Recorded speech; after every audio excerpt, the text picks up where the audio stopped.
The point of this lesson is to just get you to the point where you can recognize a secondary dominant for yourself, and you can explain what a secondary dominant is. Good to have you back. I want to talk about secondary dominance today.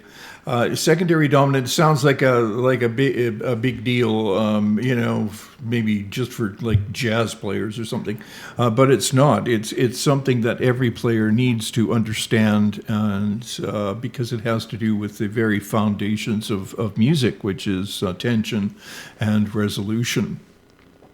So when we look at any key, and I'll always start in C. C is our 1 chord. F is our 4 chord. G is our 5 chord. And then returning to the C. Now, each one of those chords wants to move in a certain direction. If I just go from the C to the F,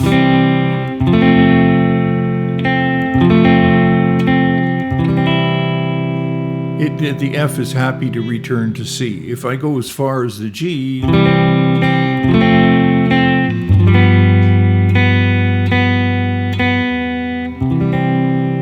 that G really wants to return that 5 chord, C, D, E, F, G. That G7 is very often a G7 in harmony. G7 meaning a 4-note chord, the notes being G, B, D, and F, and those notes of the 4th of the key and the 7th of the key want to resolve like this. Right, the 7th, the leading tone, wants to return to its tonic, and the 4 wants to, the musical gravity tells us, the tension and resolution tell us the 4 wants to fall to the 3rd. And those 2 notes are the most essential notes in a 5 chord in any key, right? So they're called the tritone. So the 5 chord, the tension within the 5 chord wants to return to the 1. Now here I have a cycle of fifths if we go this way, and a cycle of fourths if we go the other way around. We're going to be looking at the cycle of fourths, and so if I take the G and turn this into a G7, it wants to go to the C. If I take this C and and turn it into a 7, it wants to resolve to the F. F7 wants to resolve to the B flat. B flat 7 wants to resolve to the E flat, and so on.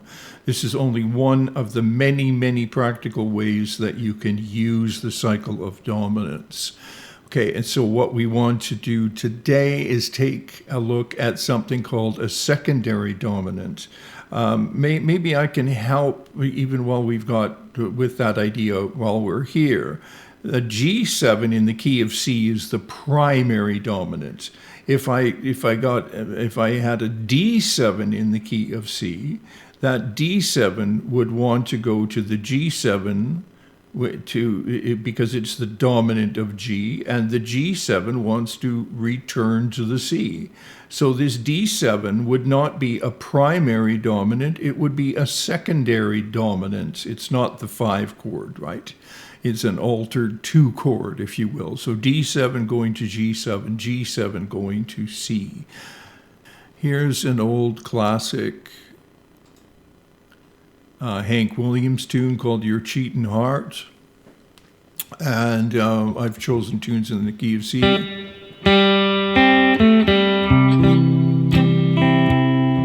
Just to remind you,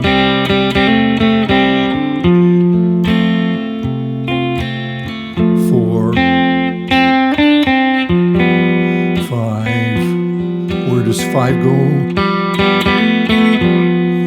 To the 1. 5 chord 1,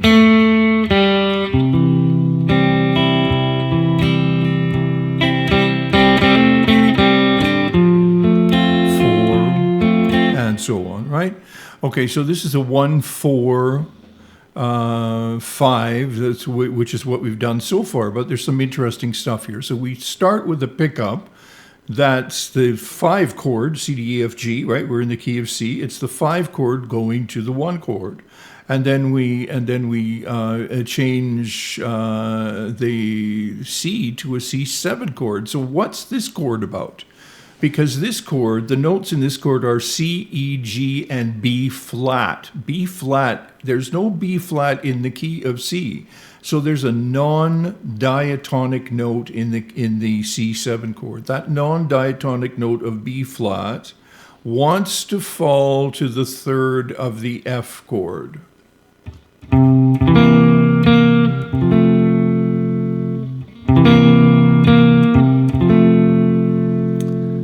And that B flat has no business in the key of C. So what do we call this? Well, this is the dominant of the F chord, right? So this is a secondary dominant. The primary dominant is G7. The notes in G7 are G, B, D, and F. All of them fall within the C major scale. But the C7 chord comes from the F major scale of F, A, G, B flat, C, D, E, and F. A single flat with a single flat is in that C7 chord. So, and this C7 chord wants to lead to the 4 chord, right? And that is a ubiquitous harmonic happening that happens in so many different styles. So there's our first secondary dominant, and here's the primary dominant, and the primary dominant wants to return home to its C chord.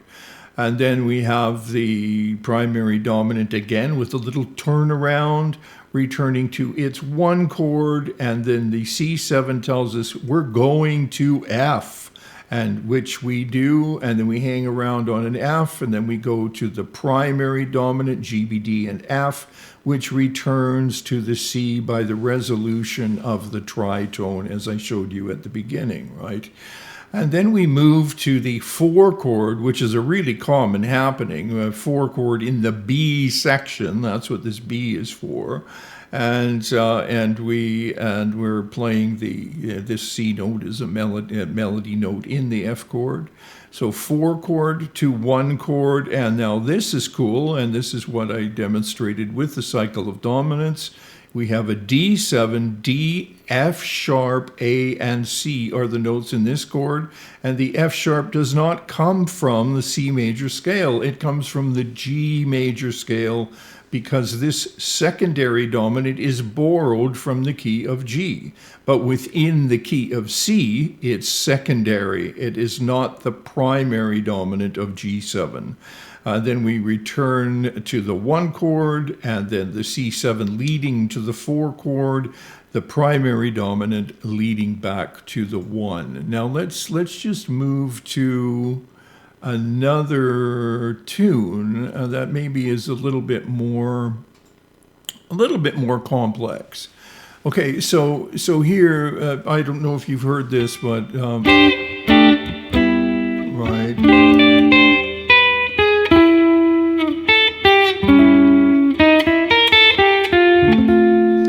So it's called All of Me, and it's sort of a classic gypsy standard, as well as sort of a classic jazz standard as well, in the more of the swing genre. 1 chord, we're in the key of C, same as Hank's You're Cheatin' Hard, right? So we're in the key of C, and we move to an E7 chord. Like what is an E7 chord? It's easy to define what this is. It's obviously not the dominant of C, which, the primary dominant of C, which is a G, but it is a dominant chord sound. Where does this dominant chord sound come from? It's the A, B, C, D, E, 1, 2, 3, 4, 5 chord in the key of A. And so the dominant moves to an A7, which is another dominant, right? But we have the tonal center of A here, the temporary tonal center of A. and then that A7 leads is the what if we go here we go D E F G A 1 2 3 4 5. That's the A7 leading to a D minor in this case. So there's two secondary dominants, right? And we've got a bit of a cycle, right? E7 leading to A7 leading to D. If I played that E7.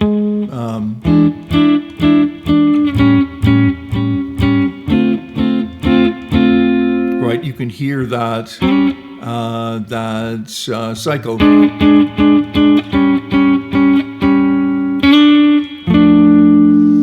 Okay, so two secondary dominants leading to the 2 chord of D minor, returning to the same secondary dominant, and then going to the 6 chord without the C sharp. So all of these notes are diatonic, A, C, E, and G.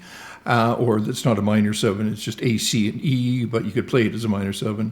D7, what is D7? Just like the Hank Williams tune, it's a secondary dominant leading to G with a slight interpolation of the D minor in between there, okay? And let's just, well, I'll go through the second section. 1 chord, secondary dominant, 2 chord, 4 chord, passing diminished, 1, 3, and secondary dominant leading to the D minor, primary dominant leading to the 1 chord. So that's just, remember, I'm not doing full analysis here. I'm just doing what we are talking about, which is the secondary dominant chord. So here we have another example of secondary dominance in the key of C.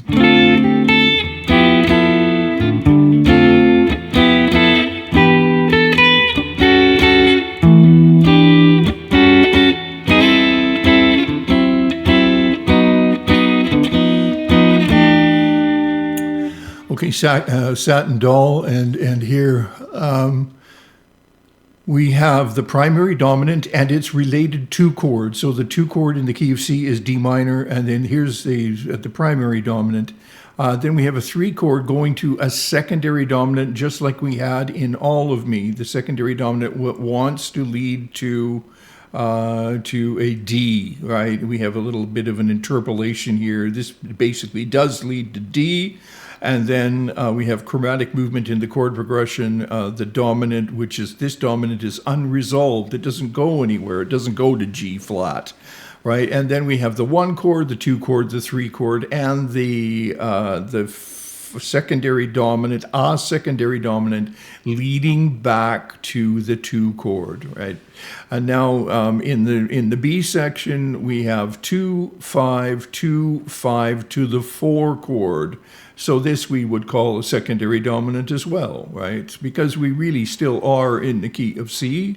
So secondary dominant of C7 wanting to return to its tonal center of F. And then we have A minor 7 to D7. We have a 2-5 in the key of G, secondary dominant, 2-5, secondary dominant, G, and then a 2-5 returning to the, no, it doesn't return to the 1, of course. It just continues 2-5, 2-5, and up a tone, 2-5, 2-5, secondary dominant, a dominant that doesn't belong in the key, and so on. That's another example.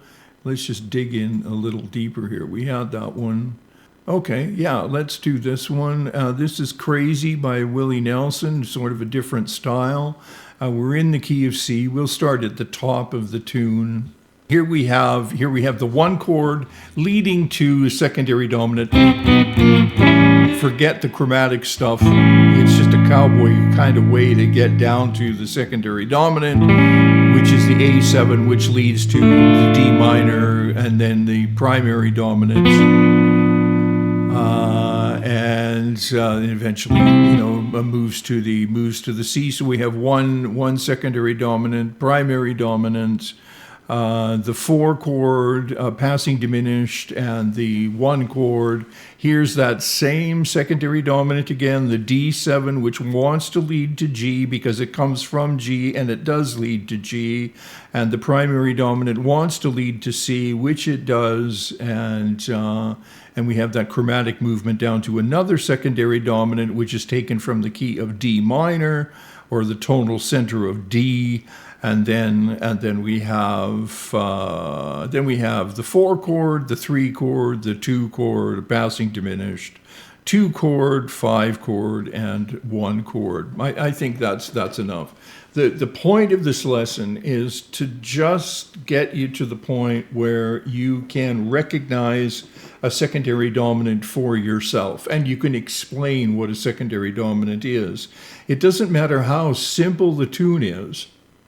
That chord progression is heard in thousands of tunes, and not just jazz tunes, but as you can see, basic country tunes as well, and pop tunes, and and whatever else, classical music for that matter. It's just a part of the nomenclature of part of the vernacular of the musical language. So secondary dominant, remember tritone.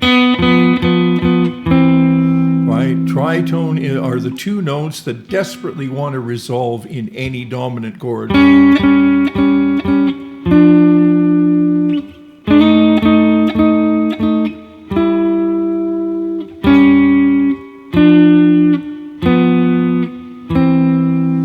Okay, you get the idea. That essentially was just...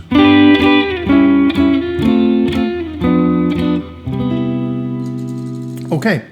So just noodling around a little bit in the key of C, looking at secondary dominants. Whatever we do in the key of C will apply to any other key. It doesn't matter what key. The same thing is going to apply directly to any other key, and make yourself very aware of the cycle of fifths.